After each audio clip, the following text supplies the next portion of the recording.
Fala, meu e-consagrado, minha e-consagrada, beleza? Vamos trabalhar aqui em questões de informática da banca IDIB. Essas questões podem servir de revisão para o concurso de Aldeias Altas no Maranhão, beleza? Vamos para as questões agora. Então, antes de eu passar para as questões, eu gostaria de deixar claro essas informações que estão no concurso da Prefeitura de Aldeias Altas no Maranhão, IDIB, que será realizado 27 e 28 de janeiro, sábado e domingo. Você vai observar o seguinte, são 5 alternativas, de A a E, você só marca uma. Você não poderá levar o caderno de questões e a folha de respostas, porque ela será disponibilizada, pessoal, na área do candidato. Você pode baixar em PDF. Inclusive, eu solicito que você envie para mim para que eu possa fazer a correção dessas questões e, em caso de algum recurso para mudança de gabarito ou anulação, eu poder dar essa orientação no canal. O que é que nós temos mais de informação? O candidato deverá comparecer ao local designado para a realização da prova objetiva com antecedência mínima de 1 hora. O que é que ele deve levar? Comprovante de confirmação de inscrição. Então, você imprime esse comprovante para depois você não ficar aí desesperado, correndo e se estressando à toa. Outra coisa, documento original de identidade pessoal e documentos que estão aí relatados nesse subitem 11.14. Caneta esferográfica de tinta azul ou preta. Eu aconselho, pessoal, a todo concurso que você vá participar, leve a caneta preta e acabou. Leve somente a caneta preta e acabou. Não leve outra. Pronto, é preto. Concurso que você fizer. Se te der 2 opções, faça somente com a preta. A emissão de qualquer sinal sonoro, mesmo que o aparelho esteja desligado e dentro do envelope, implicará a eliminação do candidato. Você tem que ficar atento a isso. Em hipótese alguma, haverá substituição da folha de resposta por erro do candidato. O candidato só poderá se ausentar do local de prova e da sala após 1 hora do início da prova objetiva. Então, siga essas orientações para que você não tenha problemas na hora de fazer a prova do concurso, tá bom? Então, tenha cuidado. Beleza. Aqui é o conteúdo que nós iremos trabalhar para vocês, que é o conteúdo de noções de informática. Então, vamos para as questões agora. Vamos lá. Então, vejamos o que diz a primeira questão. A utilização de atalhos de teclas ao lidar com um sistema operacional agiliza de maneira relevante a interação do usuário. No caso do Windows 10, é correto afirmar que, ao pressionar a combinação de teclas Windows mais E, então você vai pressionar aqui, ó,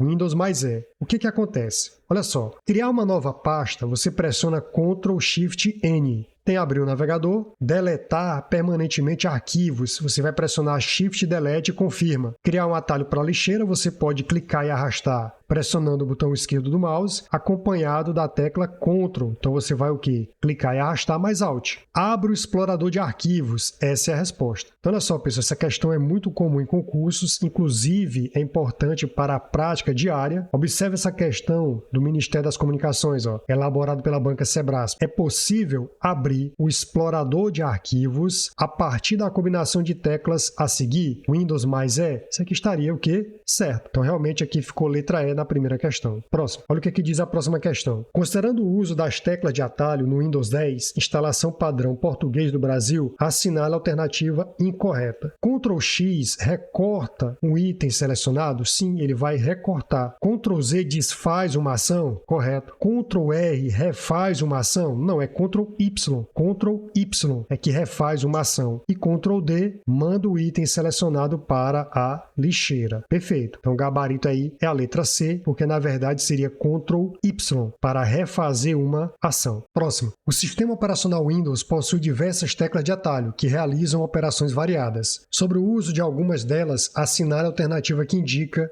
respectivamente as teclas de atalho que permitem a alternância. Olha só, alternância tem Alt, ó. Alternância entre aplicativos, então é Alt Tab, pode ser também Alt ESC. Se você pressionar Alt ESC, ele vai alternar de maneira direta. E a seleção de todos os ícones. Olha só, quando eu pressiono Ctrl mais T no Word, isso aqui dentro do Microsoft Word, você vai selecionar tudo. Selecionar todo o conteúdo do documento. Nesse caso, quando você pressiona Ctrl A, você vai selecionar todos os ícones de arquivos. Então, gabarito letra A. Próximo. Considerando o sistema operacional Windows e os conhecimentos acerca de arquivos de textos, marque a alternativa que não contém um exemplo deste tipo de estrutura. Olha só, ele quer arquivos de texto. sempre vai ter um nome e uma extensão. Nome, extensão. Doc tem a ver com texto, txt tem a ver com texto, docx tem a ver com texto. Agora, pptx é uma apresentação de slides. Então, seria a utilização do PowerPoint. Então, apresentação de slides. Aí você ia pensar em quem? No PowerPoint. O PowerPoint ele gera arquivos com a extensão pptx. Lembrando, pessoal, que isso aqui está dentro do pacote Office. Pacote Office. O pacote Office ele evoluiu, pessoal. E a partir da versão 2007 em diante, 2007, 2010, 2013, 2016, 2019, 2021, 365, ele vai acrescentar esse X aqui no final, tá bom? Então, no caso aqui, você marcaria a letra D.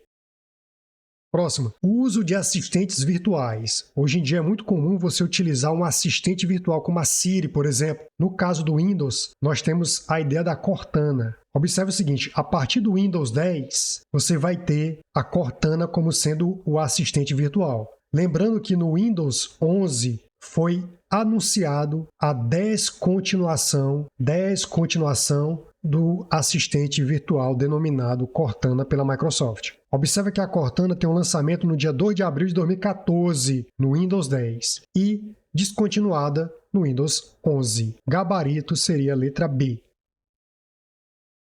Próximo, considerando o console, ou seja, local onde você vai digitar comandos, que seria a tela de comandos, o prompt de comandos do Windows 10, assinale a alternativa que descreve corretamente a função do ipconfig. Olha só, o ipconfig no Windows, ele vai fornecer informações sobre o IP da rede local de uma máquina computacional. Você marcaria a letra A. Ele tem a mesma relação com o comando ifconfig no Linux. Então, no Linux, qual é o comando que tem a mesma ideia de ipconfig no Windows? Seria o ifconfig. Você marcaria a letra A como resposta. Fornecer as informações sobre o IP da rede local de uma máquina computacional. Observa que essa outra questão perguntou o seguinte, o comando ifconfig, o que é que ele faz no Linux? Ele vai o quê? Fazer a mesma função do ipconfig no Windows, que é o quê? Visualizar o IP da nossa máquina, entre outras funções relacionadas com o IP. Gabarito letra D. Observe uma questão do Sebrasp, no TRE do Rio de Janeiro, que colocou assim, ó, o comando ipconfig, ele é similar a quem? Ao ifconfig. Ipconfig no Windows e o ifconfig no Linux. Do sistema operacional Windows, é análogo ao comando ifconfig do sistema operacional Linux? Você marcaria correto.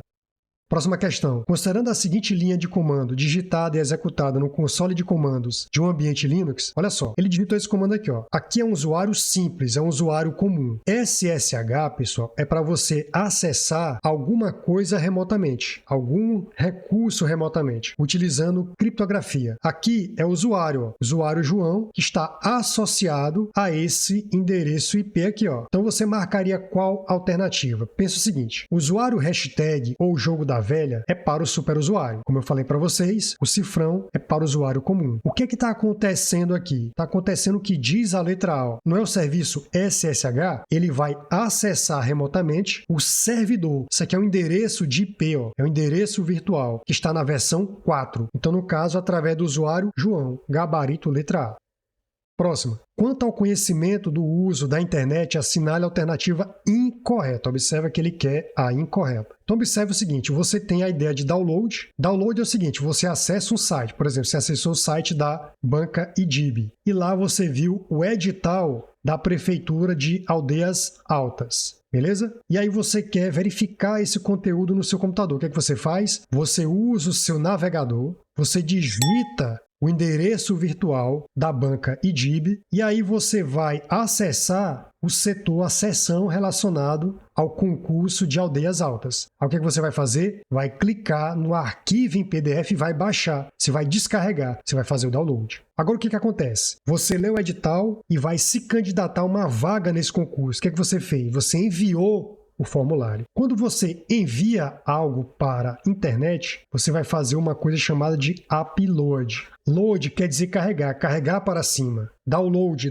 baixar, você vai carregar para baixo. Então a letra A está correta. Ó. Download é o processo de transferir arquivos de um dispositivo computacional remoto para uma estação computacional de cliente, que é aquela que tem um navegador. Letra B. Navegador de internet é um programa que habilita usuários a interagirem com documentos HTML hospedados em um servidor web. Então, HTML, pessoal, é uma linguagem que permite com que você construa sites. Então, isso aqui estaria correto. Você vai utilizar seu navegador e ele vai acessar um documento que está hospedado em um computador chamado de servidor web. Letra C. A porta padrão HTTP é a porta 8080? Isso aqui está falso. O que acontece? A porta padrão do protocolo HTTP é a porta 80. A porta 8080 é frequentemente utilizada como uma alternativa para o HTTP quando a porta padrão 80 está ocupada ou para outros fins, mas não é a porta padrão oficial. Por que ela recebe o número? Eu tenho certeza que você assistiu o seriado Chaves e você deve ter conhecido a Dona Clotilde, que é conhecida como a Bruxa do 71. O que acontece? Quando alguém falava, olha, a Bruxa do 71, a porta 71, mora a Dona Clotilde. Então ela ficou associada a esse número. Então, por exemplo, porta 80, porta para HTTP, porta 443, HTTPS. E você viu numa questão que a gente resolveu lá, o SSH, que permite você acessar remotamente um computador, tá certo, pessoal? Através de criptografia, e você utiliza a porta 22. Então, esse número indica qual serviço eu vou ter naquele local. Então, no caso aqui, ó, a porta para HTTP é 80 e não 8080. Então, isso aqui está falso. Letra D. O RFC 791 se refere ao protocolo IP. Olha só, essa questão, para mim, deveria ser anulada, porque é o seguinte, ele deveria dizer que essa documentação RFC, que é um documento 791, ele está se referindo ao protocolo IP versão 4, porque nós temos o IP versão 6, e ele também tem uma documentação específica para ele. Então vejamos aqui, ó. Existe uma instituição chamada de IETF que vai permitir com que especialistas trabalhem documentações, e uma das documentações é a RFC 791, que trata do IP versão 4. Só que, como eu disse para vocês, a versão mais atual do IP é a versão IPv6. Qual é o documento criado pela IETF, tá certo? Que permite trabalhar na documentação do IP versão 6? É a RFC 8200, que atualiza o status do IP versão 6. Agora observe o seguinte, o que é IETF? É uma comunidade internacional aberta de designers, operadores, fabricantes e pesquisadores de internet, preocupados com a evolução e o bom funcionamento dessa rede. Agora, o que é RFC? RFC é um documento oficial utilizado por essa comunidade para documentar e publicar padrões, protocolos, procedimentos e discussões relacionadas à tecnologia da internet. Tranquilo? Então aqui no caso você colocaria letra C, mas no caso iria questionar a banca sobre o que essa documentação 791 realmente trata, que seria o IP versão 4. Próximo. Assinale a alternativa que indica corretamente qual documento RFC descreve o protocolo IP versão 4. Então você viu que para o IP versão 6 é a documentação RFC 8200 e para o IP versão 4 RFC 791 gabarito letra B.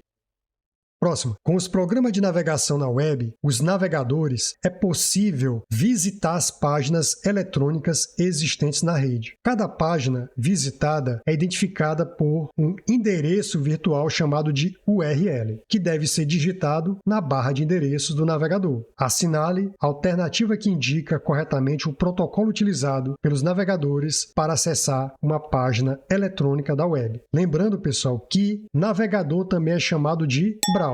Agora veja só, o protocolo HTTP ele está na porta 80.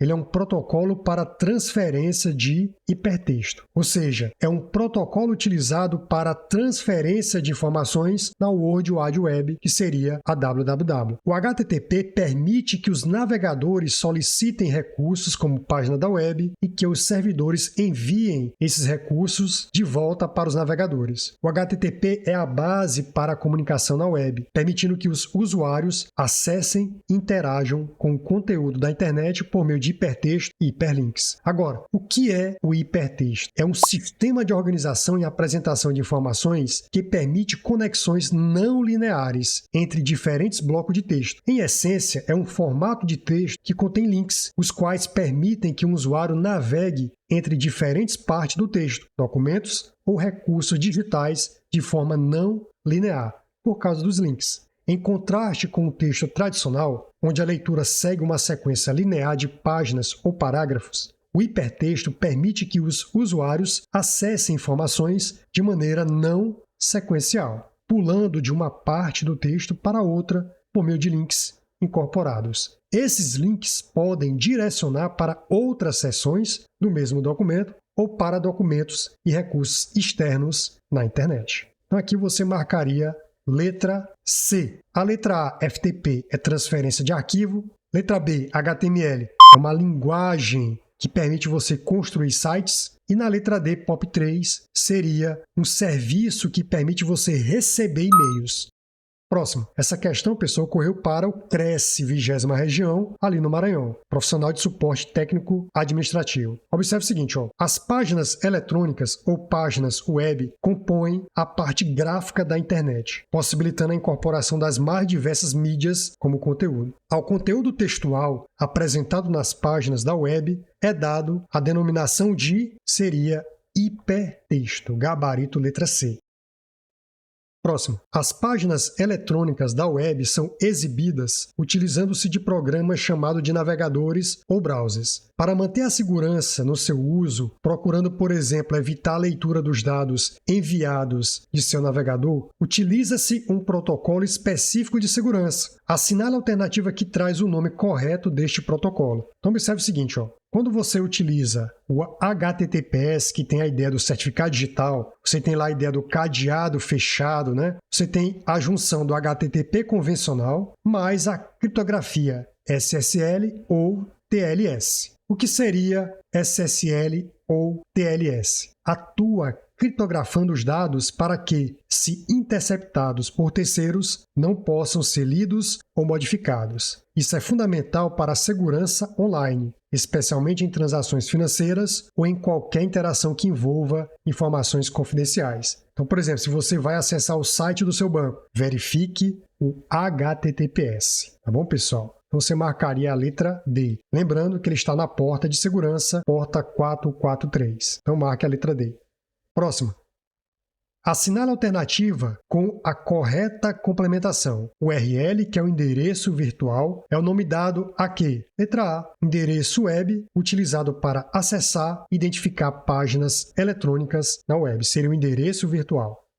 Próximo. Os navegadores web são softwares que permitem acessar o conteúdo multimídia da internet. São navegadores utilizados. Então nós temos aí, por exemplo, o Safari, o Opera, o Chrome, o Edge, entre outros navegadores. No caso, aí você marcaria a letra C, Safari e Opera. Próxima questão. Observe a seguinte tela do Google Chrome. Então, observe que ele diz o seguinte, você entrou no modo de navegação anônima, que você pode ativar através da combinação de teclas Ctrl mais Shift mais N. Então, o que acontece? Quando você entra nesse modo de navegação, o que acontece? Não vai salvar seu histórico de navegação, correto? Não vai salvar cookies. Cookies são arquivos que memorizam as suas preferências. Então, ele não salva esses arquivos e dados de sites, correto? Não vai salvar informações inseridas em formulários, correto? Impedirá que seu provedor saiba de sua navegação, falso. O provedor vai saber. Vai priorizar a velocidade em downloads, falso. Então, o gabarito seria a letra D. Apenas 1, 2 e 3 estão corretas. Próxima questão. Um usuário do Google Chrome deseja fazer uma pesquisa na guia visualizada na tela de seu computador e, para tal, faz uso de um atalho no seu teclado. As teclas utilizadas na ação foram... Olha só, se ele quer fazer uma pesquisa, é porque ele quer encontrar algo. Como é que se diz encontrar algo em inglês? Find. Find quer dizer encontrar, que me dá a ideia de pesquisar. Então, seria Ctrl F, gabarito letra A. Próxima. Os programas de navegação ou navegadores de internet são ferramentas utilizadas para a visualização do conteúdo web. Os navegadores mais utilizados no Brasil são Google Chrome, Mozilla Firefox e o Edge, pessoal, que substitui o Internet Explorer, Safari e Opera. No navegador Google Chrome, um usuário, ao realizar a ação Ctrl+Shift+T, o que acontece quando ele pressiona Ctrl+Shift+T? Então você marcaria a letra C, restaura a última aba fechada do navegador. Se você pressionar apenas Ctrl+T, você vai acionar uma nova guia ou aba. Se você pressionar Ctrl+N, aí já vai ser uma nova janela. Próxima. Nos navegadores, todos eles, é possível verificar que páginas foram visitadas em um período de tempo determinado. Essa lista de páginas visitadas, as URLs, é armazenada automaticamente e fica disponível em uma pasta que também pode ser configurada para não armazenar nenhum endereço, ficando a critério do usuário manter ou não a lista de páginas visitadas. A pasta onde os endereços são armazenados é marca a letra C, histórico. Lembrando que para acionar o histórico você pressiona Ctrl+H. Próximo. Um dos principais serviços da internet é o serviço de mensagens, o e-mail. Normalmente utiliza os seguintes protocolos, mesmo que não todos ao mesmo tempo. Você vai ver o seguinte, ele usa o POP e o IMAP para receber e o SMTP para envio. Você marcaria a letra B. Então, olha só. No Outlook Express, ou no Outlook, ou no Mozilla Thunderbird, programas clientes de e-mail, configura-se os protocolos POP ou IMAP para receber mensagem de correio eletrônico e SMTP para envio de mensagem de correio eletrônico. Por isso, o gabarito é a letra B. Próxima. A internet trabalha com diversos protocolos que são um conjunto de normas que permite que máquinas conectadas à internet possam se comunicar com outras também conectadas à rede. Com isso, os usuários conseguem enviar e receber mensagens, acessar arquivos e domínios na web. Assinale a alternativa correta sobre os protocolos utilizados na internet. SMTP não é para receber e-mail, é para enviar. HTTP, você viu que é o protocolo que atua na porta 80 e que permite a transferência de hipertexto, não é transporte de arquivos. FTP, sim, é que faz o transporte de arquivos. Então, FTP é o protocolo utilizado para navegação entre as páginas? Não, isso aqui seria o HTTP. POP3 é o protocolo utilizado para recebimento de e-mails, gabarito letra D. Próxima. O Microsoft Word é um software criado pela Microsoft que opera em ambiente Windows e é utilizado para edição de texto. Lembrando que ele gera arquivos com a extensão docx. Isso aqui é uma extensão padrão. Se for uma extensão de modelo, é o .x. .x tem a ver com modelo. Então, o que acontece? Esse programa apresenta inúmeras funções que permitem ao utilizador criar novos documentos ou trabalhar em documentos já existentes com eficácia e rapidez. É correto afirmar que o Microsoft Word 2013 é possível definir o idioma para revisão de texto. Eu posso definir o idioma para revisão de texto? Posso. Então, vou na guia o quê? Revisão. Gabarito letra D. Próxima questão. Utilizando o Microsoft Word, é possível colocar uma lista de nomes em ordem alfabética, por exemplo. A ordem pode ser ascendente ou descendente. A opção que permite que seja feita essa classificação está disponível em qual menu? Olha só, na página inicial, você vai perceber que tem um grupo parágrafo e você vai poder o quê? Classificar. Então, olha só, você pode classificar os parágrafos de texto, tá certo? Por exemplo, você pode classificar a data, número, em ordem crescente ou decrescente. Qual é a guia? Página inicial. Então, você marcaria a letra B. Próxima. No Microsoft Word 2013, os atalhos Ctrl+B, Ctrl+W e Ctrl+O executam, respectivamente, as ações de Ctrl+B é para salvar as alterações. Teve um concurso recente aí da banca IVE que perguntou como é que faz para salvar e salvar como. Salvar é Ctrl+B e salvar como é o F12. Ctrl+W ele vai fechar a janela atual e Ctrl+O é um novo documento. Você marcaria a letra B. Próxima questão. Sobre o editor de textos Microsoft Word 2013, 2016, 2010, assinale a alternativa. Possui o modo de leitura layout da web, correto. Que quando ativado funciona como um navegador? Falso. Olha só, quando você ativa aqui o layout da web, você verifica como o documento ficaria como se fosse uma página da web e não transformar ele em um navegador. Então você marcaria falso. Letra B. Os modelos de documentos criados nessa versão Microsoft Word 2010, 2013, 2016, 2019 possuem a extensão .mod? Falso. A extensão é .docx. Então está falso a letra B. Próxima. Pressionando-se as teclas Ctrl P de imprimir, tem-se acesso às opções de impressão no documento em edição. Gabarito, letra C. Letra D. Uma quebra de página pode ser executada acionando-se as teclas Ctrl Enter e não Alt Enter. Então, gabarito realmente é a letra C. Próxima. A quebra de página. Você acabou de ver na questão anterior que uma quebra de página é feita através do Ctrl Enter, em qualquer Word aí que você tiver. Então, você vai lá na opção Inserir, quebra de página, tecla de atalho, Ctrl Enter, gabarito, letra A. Próximo, no Word versão 2013 e em todas as demais versões, o conjunto de teclas que deve ser utilizado para inserir uma quebra de página. Então você já sabe que é Ctrl Enter, gabarito, letra A.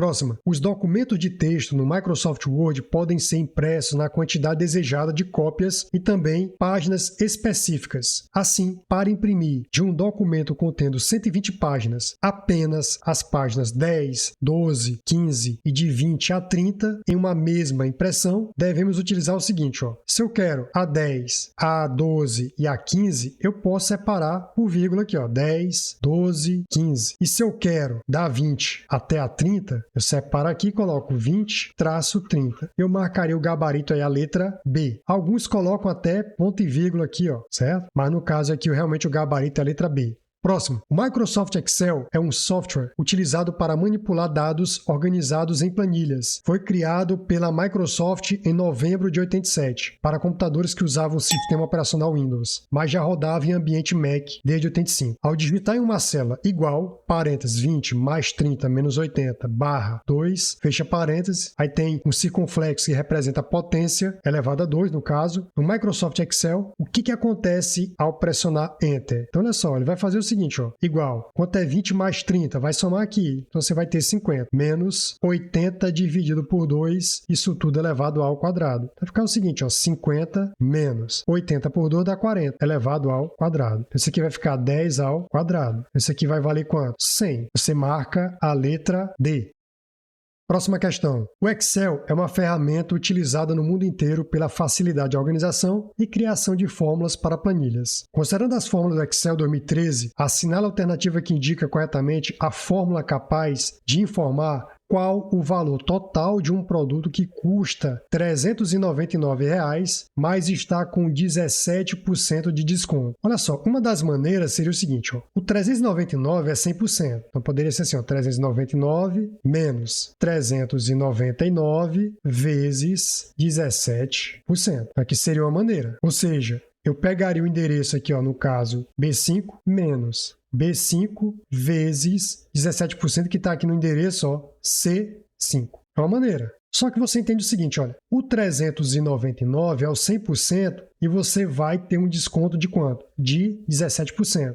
100% é a mesma coisa de 100 sobre 100, isso vale 1. Então é um todo. Então o que acontece? Olha, eu vou dizer o seguinte, o meu 399, que está aqui no endereço B5, você vai multiplicar por quem? Por 1, que é o 100%, menos o desconto. Ora, o desconto está onde? Aqui, ó, em C5. Então vai ficar menos C5. Então, essa aqui seria uma solução aonde eu pegaria o todo, que é 100% 399, e daria um desconto de 17%. Gabarito letra B. Próxima questão. O Excel 2013 trouxe muitas novidades para melhorar a interação dele com seus usuários. Dentre elas, tem a inserção de novas funções. Com base nisso, determine a finalidade da função arábico. Olha só, olhando para a função arábico, você vai entender o seguinte, ó, vai transformar o número romano em arábico. Essa é a ideia. Então, olha só, está aqui o número 18, ó, em romano, você digitou igual a arábico B2, que é o endereço onde ele se encontra. Quando você dá Enter, ó, ele transforma o número romano em arábico 18. Se eu quisesse, então você marcaria a letra B. Se eu quisesse um número arábico para romano, eu iria digitar igual romano B2. Ó. Então 1001 é só o Mi, aí ficaria Mi. Pronto, então o gabarito é realmente a letra B. Converte um número romano em arábico como número.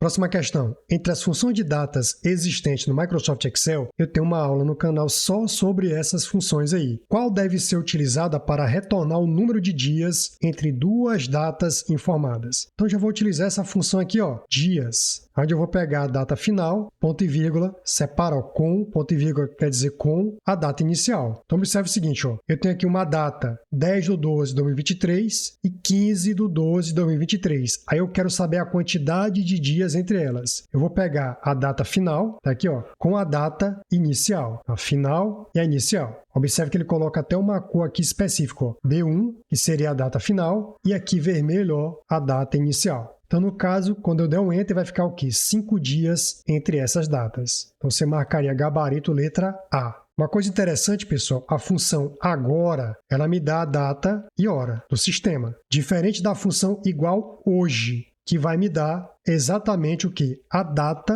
atual do sistema. Então, no caso, o gabarito realmente é a letra A. Próxima questão. Na tabela apresentada na figura 1, criada no Microsoft Excel, foi inserida uma fórmula na coluna C, tá aqui ó, fórmula, que verifica na coluna A quais números são pares e quais números são ímpares. Eu poderia utilizar facilmente as funções é par, é ímpar. Então vejamos aqui, ó. 2 é par, verdadeiro. 3 é ímpar, verdadeiro. 4 é ímpar, falso. 5 é par, falso. Quando você olha para as alternativas, não tem é par e é ímpar. Então vou ter que utilizar outra função associada à função se, que aqui tem tudo, tem se, ó. Se.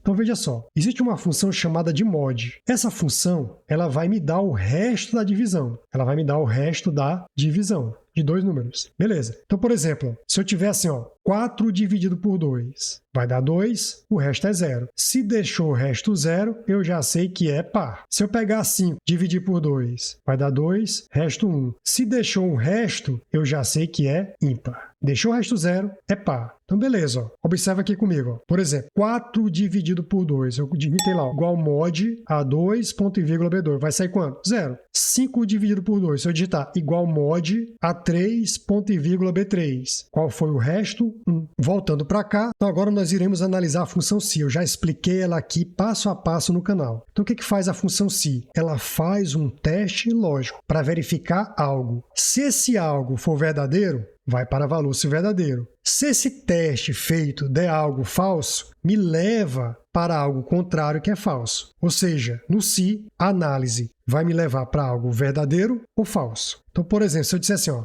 se 2 é maior que 3, isso aqui é o teste, ponto e vírgula, vai me levar para algo, entre aspas, azul ou para algo vermelho. Eu vou até mudar aqui, eu vou botar 22. 22 no meu teste lógico é maior do que 23? Verdadeiro. O azul é verdadeiro e o vermelho é falso. Como o teste lógico deu verdadeiro, eu vou para cima de algo verdadeiro e esqueço o falso. Então, minha resposta vai ser o quê? Azul. Então, é essa ideia do teste lógico. Então, o que acontece? Para saber se o número é par, eu vou dividir por 2. Se o resto for igual a 0, eu já sei que ele é par. Então, observe o seguinte, ó, olha para a letra C. Ó. Quando eu pegar a divisão de A2, ó, qual é o valor que está em A2? Ó, 3. Ó. Se eu pegar aqui, ó, vou fazer um teste, ó. Se, olha como é que está dizendo aqui, ó. Se eu pegar o resto da divisão do valor que está aí em A2, qual é o valor que está em A2 nesse caso aí? 3. Na divisão por 2, der algo igual a 0, ponto e vírgula. Estou separando o argumento, ó. Estou separando o argumento. Então, ele vai para algo que seja o quê? Par. Caso contrário, vai para o valor falso, que seria algo ímpar. Tranquilo? Então, analisa aqui, ó. 3 dividido por 2 deixa a resta igual a 0? Não, vai para algo ímpar. Agora, se eu colocasse aqui, por exemplo, 8 dividido por 2, quando eu pegar o resto de 8 dividido por 2 dá 0. É igual a 0? Verdadeiro, vai para algo par. Então, a análise do se é isso. Ou vai para algo verdadeiro, ou vai para algo falso, que seria o contrário. Mas, para isso, eu tenho que fazer o teste lógico, que seria a avaliação. Eu vou testar algo. Então, veja ó, que nesse teste, realmente, realmente deu certo. Ó. Qual é o valor que está aqui em A2? Ó? Qual é o valor que está aqui em A2? Ó? 3. Qual é a divisão de 3 por 2? Dá quanto? Dá 1. Qual é o resto? 1. Se deixou o resto 1, ele é o quê? Ímpar. Tranquilo? Se eu pegar agora A3, ó. Quem é A3? 2. 2 por 2 deixa resto o quê? 0. Se deixou resto igual a 0, o resultado é o quê? Par. Então saiu par. Então realmente o gabarito é a letra C. Próxima. Por padrão, os arquivos criados pelo PowerPoint 2013 são denominados de quê? Apresentação de slides. Gabarito letra E.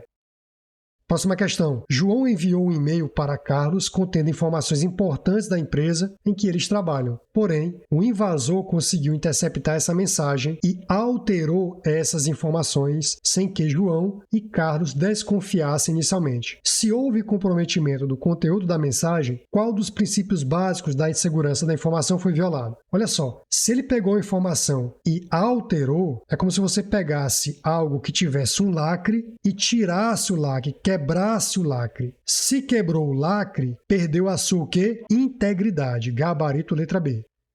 Próxima questão. A segurança da informação é a área do conhecimento que cuida da proteção dos dados, cuja função principal é prover os meios necessários para que os repositórios de dados, bem como suas plataformas de gestão, sejam acessados somente por pessoas credenciadas. A segurança da informação se baseia em 5 pilares, dos quais um se preocupa em preservar o sigilo dos dados, significando que certas informações não devem ser acessadas por pessoas que não sejam credenciadas, nem divulgadas por essas pessoas com fins obscuros. Por quê? Porque as informações, elas são sigilosas, é porque elas são confidenciais. Consequentemente, o princípio da segurança da informação seria confidencialidade. Gabarito letra D. Próxima questão. Das alternativas abaixo, qual corresponde à ferramenta que garante o princípio da confidencialidade? Então lembre-se o seguinte, informações sigilosas, ou seja, informações confidenciais, começa com C, criptografia, gabarito letra E. Próximo. A existência do correio eletrônico agilizou muito a comunicação interna e externa de uma organização. A maneira simples como podemos formalizar a comunicação, a não necessidade de o destinatário estar presente para receber a mensagem, a facilidade de envio para várias pessoas ao mesmo tempo e a razoável garantia de entrega da mensagem são algumas vantagens dessa ferramenta. Porém, o uso do correio eletrônico deve considerar um dos pilares muito importantes relacionados à segurança da informação, quando se trata do conteúdo a ser transmitido, e a garantia disso depende do destinatário da mensagem. Trata-se, portanto, de quê? Do sigilo, da confidencialidade. Gabarito letra D. O princípio da confidencialidade na segurança da informação estabelece que o acesso à informação deve ser restrito somente a pessoas autorizadas. Isso implica garantir o sigilo e a privacidade dos dados, prevenindo o acesso não autorizado e assegurando que apenas aqueles com permissão possam visualizar ou manipular as informações protegidas. Esse princípio é fundamental para preservar a integridade e a segurança dos dados em qualquer sistema ou ambiente de informação, por isso gabarito letra D. Próximo. É correto afirmar sobre os princípios da segurança da informação o seguinte, confidencialidade. Abrindo informações apenas para pessoas autorizadas e processo de negócio, confidencialidade. Integridade, assegurando a precisão e a integridade da informação, correto. Disponibilidade, por exemplo, backup, acesso 24 horas, assegurando que a informação e o sistema de informações estão acessíveis e podem ser usados a qualquer tempo e na forma requerida, correto. Autenticidade, garante que a informação ou o usuário é autêntico, correto. Então, gabarito letra E, todas estão corretas. Próxima questão. Considerando-se os principais e mais populares critérios para a criação de uma senha forte e complexa, assinalar a alternativa que representa a combinação de caracteres matematicamente menos vulnerável a um ataque de força bruta. Olha só, o atacante ele vai tentar, tá certo? Caractere por caractere até encontrar a senha que você está utilizando para tentar te invadir. Muita gente é facilmente atacada por quê? Porque coloca senhas frágeis, como por exemplo, data de nascimento do parceiro, coloca o nome do cachorro, pelo amor de Deus, isso aí não se pode ser feito, pessoal. O que acontece? O ataque de força bruta é uma técnica utilizada na área de segurança cibernética para tentar quebrar senhas ou criptografias por meio de tentativas repetitivas e sistemáticas. Basicamente, o ataque de força bruta consiste em tentar todas as combinações possíveis de caracteres até encontrar a senha correta ou descriptografar informações protegidas. Por exemplo, para senhas, um ataque de força bruta envolve testar todas as combinações de letras, números e caracteres especiais possíveis até que a senha correta seja descoberta. Esse método pode ser extremamente demorado e consome muitos recursos computacionais, especialmente se a senha for complexa e longa. Então, quanto mais você dificultar, melhor, porque senhas fáceis facilmente são quebradas. Para mitigar esse tipo de ataque, são recomendadas práticas como o uso de senhas complexas e longas, o que aumenta exponencialmente o número de combinações possíveis, tornando o processo de quebra de senha por força bruta muito mais difícil e demorado. Então, olha só, pessoal, você vai entrar aqui nesse site para verificar se o teu e-mail está envolvido em violação de dados. Have, IBIN, PWNED. Então vamos ver ele aqui agora. Então aqui no site você vai digitar o seu e-mail para verificar se informações foram vazadas. Então vou digitar meu e-mail aqui. Agora vou clicar e ele vai consultar se tem alguma informação vazada. Olha só, boas notícias. Não houve vazamento. Tranquilo? Se tivesse alguma informação vazada, isso aqui ficaria vermelho. Tranquilo? Com isso, qual dessas seria uma senha forte? Você marcaria a letra D, porque tem números, caracteres especiais, letras maiúsculas e minúsculas. Então, gabarito letra D. Próxima questão. Vários aplicativos foram criados para armazenar e manipular arquivos em ambiente de nuvem, utilizando os drives virtuais. Nós temos quem? O Google Drive, o OneDrive, o Box, o Dropbox e o Mega, por exemplo. Nesse caso da questão, letra C, OneDrive. Próximo. O Microsoft Windows oferece o serviço de armazenamento OneDrive. Os dados gravados no OneDrive ficam armazenados aonde? Em nuvem. Gabarito letra D. Tranquilo, pessoal? Então, por aqui eu encerro essa bateria de questões da banca IDIB. Observa que eu coloquei o material para você baixar aí. Está no link na descrição do vídeo. E não esqueça, onde você for, se você acredita, Deus estará com você. Espero ver você nas próximas aulas. Até mais!